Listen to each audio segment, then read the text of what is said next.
राधे राधे। जय गुरुदेव। सभी संत महापुरुषों के चरणों में कोटि कोटि नमन। आत्मबोध।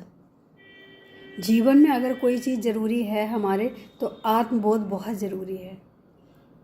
आत्मबोध का मतलब है कि अपने आप को पहचानना। दुनिया में हम सबको पहचानते हैं, सबको पहचानने की कोशिश करते हैं, सबका परिचय जानने की कोशिश करते हैं, लेकिन इत्तेफाक की बात कि हम अपने आप को ही नहीं जान पाते हैं। जब हम अपने आप को नहीं जान पाते हैं तो हमारे रास्ते भटकते भी हैं। जब हम अपने आप को जान लेते हैं तो हमारा सीधा रास्ता हो जाता है। हमें पता हो जाता है कि हमारी मंजिल क्या है। हम बिना मंजिल के जब तक चलते रहते हैं तब तक हमारा ना तो रास्ता साफ होता है और ना ही हमारा कोई लक्ष्य भी होता है। जीवन में लक्ष्य का होना बहुत ज़रूरी है, और लक्ष्य हमारा जब ही होता है जब हमें आत्मा का बोध होता है। शरीर तो सभी के पास है, आत्मा भी सभी के पास है, लेकिन उसको सोचने और समझने की जो क्षमता है वो हर किसी के पास नहीं है। जो अंदर अपने आत्मा का बोध करता है उसका लक्ष्य भी अलग हो जाता है और उसकी सोच भी अलग हो जाती है, उसके विचार भी अलग हो जाते हैं। जैसे एक किराए के घर में रहने वाला व्यक्ति कभी भी ये नहीं सोचता है कि हमारा मकान है। उसके सोच में हमेशा ये रहता है एक दिन ये खाली करना है, और खाली करने के साथ साथ जब वो वहाँ पे प्रवेश करता है, वो घर लेता है किराए से, तो उसकी एक जिम्मेदारी बन जाती है कि उसको संभाल के रखना है। कोई टूट फूट अगर होती है तो वो मकान मालिक नहीं, उसी को करना पड़ता है जो रहता है। तो वही एक हमारे शरीर की भी ये हालत है कि जो भी है वो सब हमें ही देखना है, और ये भी सोचना है कि ये हमारा नहीं है, ये किराए का है।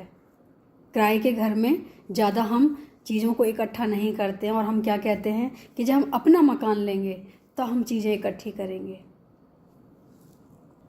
उसके बाद हम ये भूल जाते हैं कि जब मकान में हम इतनी छोटी सोच रखते हैं तो इस शरीर में हम इतनी बड़ी सोच क्यों नहीं रखते हैं कि हमें ज़्यादा चीज़ों का, ज़्यादा सुविधाओं को इकट्ठा नहीं करना है।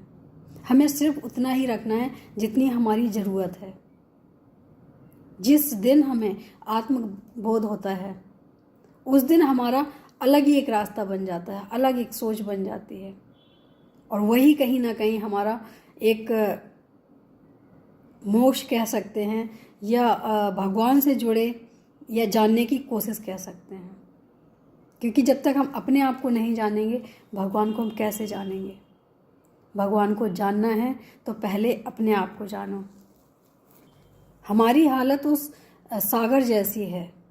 सागर में कितनी भी बूंदें होती हैं लेकिन वो सब मिली हुई रहती हैं। ऐसे ही संसार सागर में हम रहते हैं। इसमें कितना पानी है, सब एक जैसा दिखाई देता है। सब इतना बड़ा संसार है, इतना बड़ा सागर है, उसमें कुछ अलग नहीं दिखता है, सब एक जैसा दिखता है। लेकिन अगर सागर में कोई एक बूंद जाके सीप में छुप जाता है, इसका मतलब है कि उसने अपने आप को जान लिया है, वो अपना कल्याण करना चाहता है। जो स्वाद एक बूंद होती है वो जाके एक सीप में छुप जाती है, और जब वो सीप तक पहुंच जाती है फिर उसको अपना अस्तित्व पता चलता है कि ये सागर बूंद बूंद से बना हुआ है। अगर चाहे तो हर कोई अपना एक अस्तित्व निकाल के अलग दिखा सकता है, लेकिन गलतियां हमसे ये होती हैं कि हम उसी सागर में तो रहते हैं लेकिन हम कभी अलग होने की कोशिश नहीं करते हैं। वही सागर है, वही बूंद है, लेकिन उसने अपने आप को, अपना अस्तित्व समझा है, उसने अपने आप को अलग किया है, तो वो मोती बन के निकलता है। संत महापुरुष वही मोती हैं, वही बूंद हैं जिन्होंने अपने आप को संसार सागर से अलग कर लिया है। जो समझ चुके हैं कि हमारा अस्तित्व ये सागर नहीं है, हमारी अपनी एक बूंद है। जैसे परमात्मा हमारे हैं लेकिन उनकी ही आत्माएं हमारे अंदर भी हैं। परमात्मा विशाल स्वरूप हैं, लेकिन उन्हीं की एक बूंद, एक पानी की जो बूंद होती है, उसी की तरह हमारी भी जो एक छोटी सी आत्मा है वो भी परमात्मा की दी हुई है। तो कहीं ना कहीं हमारा भी संबंध परमात्मा से इसीलिए है। जैसे सागर से निकला हुआ मोती, वो सागर से संबंधित तो था, कब तक? जब तक उसमें मिला हुआ था। लेकिन जब वो सीप में आता है तो वो मोती बन जाता है और वो अपना एक अलग अस्तित्व बना लेता है। ऐसे ही संसार सागर में सब रहते हैं, लेकिन जो संत महापुरुष होते हैं वो अपने अस्तित्व को समझ जाते हैं और समझने के साथ साथ वो फिर अपना एक अलग अस्तित्व बना लेते हैं। फिर वो एक मोती की तरह, एक हीरे की तरह अलग दिखाई देते हैं। संसार सागर वही है, सबके लिए वही है, लेकिन उनके लिए उनका नज़रिया बदल जाता है। सबके लिए उनका नज़रिया बदल जाता है। और कहीं ना कहीं यही कारण है कि संत महापुरुषों में भी भगवान का दर्शन होता है, चाहे उनकी वाणी में हो, चाहे उनके आचार विचार में हो, चाहे किसी भी तरह से देखा जाए, भगवान का दर्शन होता है। क्योंकि उन्होंने भगवान को समझा है। जिसने भगवान को समझा है, जिसने भगवान को जाना है, अपने अस्तित्व को पहचाना है, तो वो परमात्मा का ही स्वरूप हो जाते हैं। क्योंकि वो परमात्मा को जान चुके हैं, अपने अंदर महसूस कर चुके हैं, देख चुके हैं। जब भगवान चाहते हैं तभी ऐसा होता है। बिना उनके इच्छा के कुछ भी नहीं हो सकता है।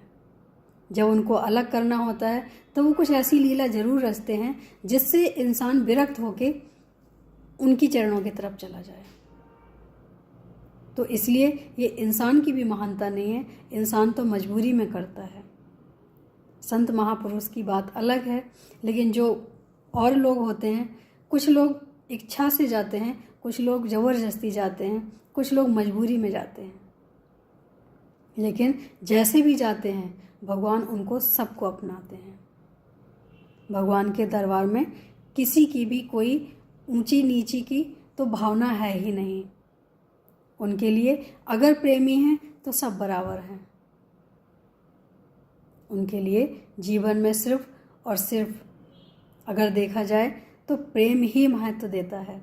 उन्होंने कहा है कि तुम भाव से आओ, कुछ मत लाओ मेरे लिए, लेकिन भाव एक ऐसा होना चाहिए जो हमारे लिए बहुत महत्वपूर्ण है। बिना भाव के कुछ भी चाहोगे हम ग्रहण नहीं करेंगे, लेकिन कुछ भी नहीं चाहोगे, भाव लाओगे तो हम तुम्हारे साथ हैं, हर पल तुम्हारे साथ हैं। ऐसा मेरा मानना नहीं है, मेरा जानना नहीं है, ऐसा ग्रंथों का कहना भी है, ऐसा संत महापुरुषों का भी कहना है, और जो आने वाले जो हमारे भक्तजन हुए हैं उनका भी ये मानना है कि पूजा के साथ साथ भाव का होना बहुत ज़रूरी है।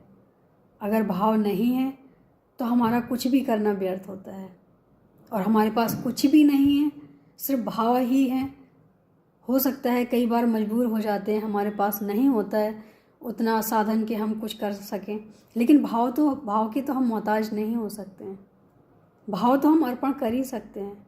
भाव में क्या लगता है, बस मन ही तो लगता है। लेकिन हाँ, उनके लिए मन भी भारी पड़ता है जिनके पास शुद्ध मन भी नहीं है। भगवान को मन चाहिए होता है, भाव चाहिए होता है। प्रेम साफ शुद्ध होना चाहिए उनका, मिलावटी प्रेम पसंद नहीं करते हैं। प्रेम करो तो भगवान से करो, उसका फल बहुत अच्छा आने वाला है। भगवान अपना लेते हैं, किसी को छोड़ते नहीं हैं। बस मन और भाव शुद्ध होना चाहिए। मुझे लगता है कि एक बार करके देखो और अपने अनुभव स्वयं देखो, किसी के कहने पे या बताने पे मत जाओ। कई बार होता है ना कि हम किसी की बात को क्यों माने, ये सच भी है, हम क्यों माने, लेकिन एक बार करके तो देखो, उस रास्ते पे तो चल के देखो। क्या पता जो कह रहे हैं उनसे भी ज़्यादा आपको मिल जाए, हमें मिल जाए। ज़रूरी तो नहीं कि जो हम सामने सुनते हैं सिर्फ उतना ही हमें मिले। अगर हमारा मन सच्चा होगा, प्रेम सच्चा होगा, तो हमें उससे ज़्यादा भी तो मिल सकता है। लेकिन उसके लिए हमें प्रयास तो करना पड़ेगा। तो प्रयास करके देखें, कुछ ना कुछ ज़रूर मिलेगा। आज के लिए इतना ही। राधे राधे, जय गुरुदेव।